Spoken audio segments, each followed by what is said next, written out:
दोस्तों, मृत्यु एक ऐसा सच है जिसे कोई ना टाल सकता है ना मिटा सकता है। लेकिन क्या आपने कभी सोचा है कि मरने के बाद क्या होता है? आत्मा कहाँ जाती है? किस मार्ग से आत्मा को गुजरना पड़ता है? आज हम गहराई से जानेंगे। गरुड़ पुराण, भगवद गीता और वेदों के आधार पर आत्मा की यात्रा का संपूर्ण रहस्य। आत्मा क्या है और मृत्यु का वास्तविक अर्थ क्या है? भगवान श्री कृष्ण ने गीता में कहा है कि ना जायते म्रियते वा कदाचित नायम भूत्वा भविता वा न भूया। अर्थात आत्मा ना जन्म लेती है ना मरती है, आत्मा शाश्वत है। फिर मृत्यु क्या है? मृत्यु शरीर का नाश है, आत्मा की यात्रा की शुरुआत है। जैसे हम पुराने वस्त्र त्याग कर नए वस्त्र धारण करते हैं, वैसे ही आत्मा पुराने शरीर को त्याग कर नया शरीर धारण करती है। शरीर तो एक वाहन है और आत्मा उसकी चालक।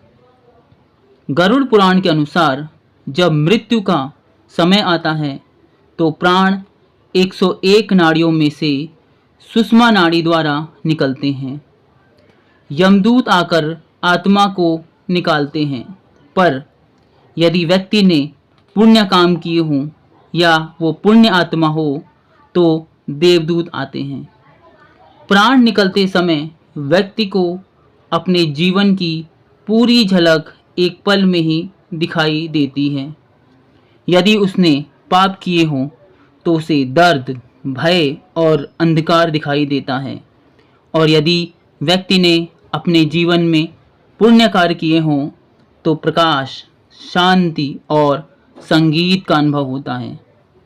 मरने के पश्चात आत्मा 13 दिन कहाँ कहाँ जाती है?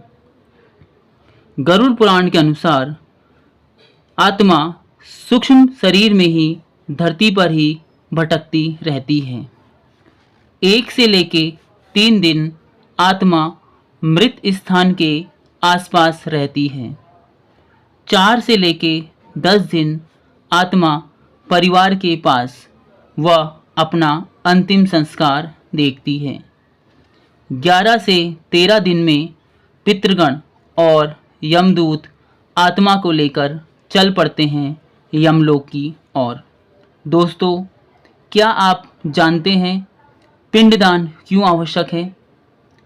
पिंडदान इसलिए आवश्यक है ताकि आत्मा को ऊर्जा मिले और वो अपनी यात्रा सही से कर सके।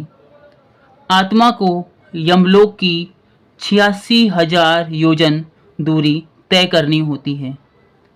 आत्मा को 7 द्वारों से गुजरना पड़ता है, जिसमें अंधकार होता है, अग्नि होती है, भटकती आत्माएं होती हैं, तप्त पहाड़ होते हैं और तपते तेल की झील होती हैं।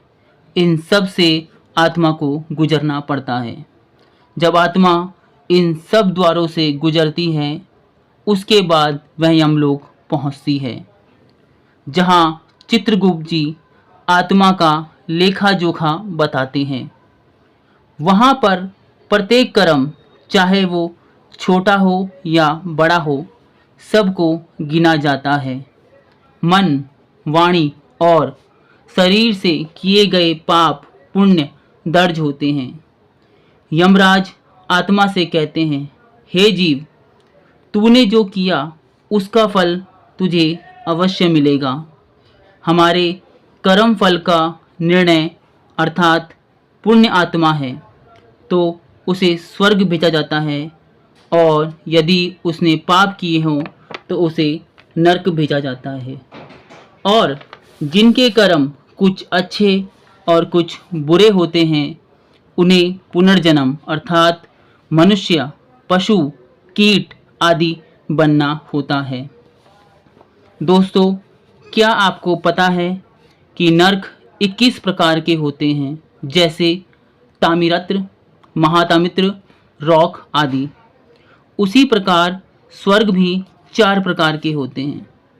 इंद्रलोक, यमलोक, ब्रह्मलोक और विष्णुलोक, ये 4 प्रकार के स्वर्ग होते हैं। क्या आप जानते हैं पुनर्जन्म क्या होता है? आपने कई बार सुना भी होगा कि उसका पुनर्जन्म हुआ, पर पुनर्जन्म होता क्या है?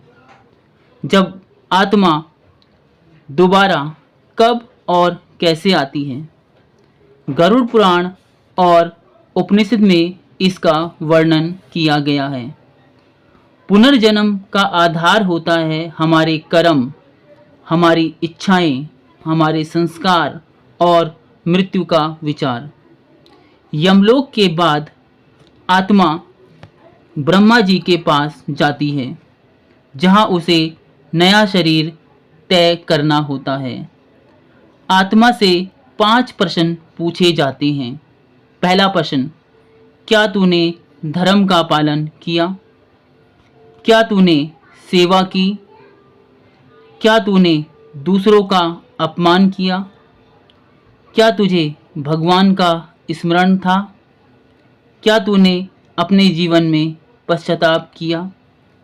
यदि आत्मा तैयार है तो उसे पुनर्जन्म मिलता है, नहीं तो उसे भटकना पड़ता है, जैसे पिशाच योनि या प्रेत अवस्था।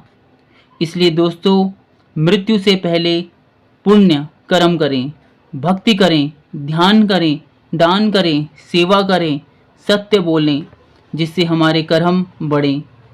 गीता में भगवान श्री कृष्ण कहते हैं, अंत समय में जो मुझे स्मरण करता है वह मेरा हो जाता है। आप जो कर रहे हैं वही आपकी आत्मा की अगली यात्रा है। इसलिए जो भी करें ध्यान पूर्वक, प्रेम पूर्वक और प्रभु के स्मरण में करें। जय श्री हरि, जय श्री कृष्ण। दोस्तों, अगर ये वीडियो आपको ज्ञानपूर्वक और कुछ सिखा दे गई तो इसे शेयर करें, ताकि हर कोई मृत्यु और आत्मा के सत्य को जान सके।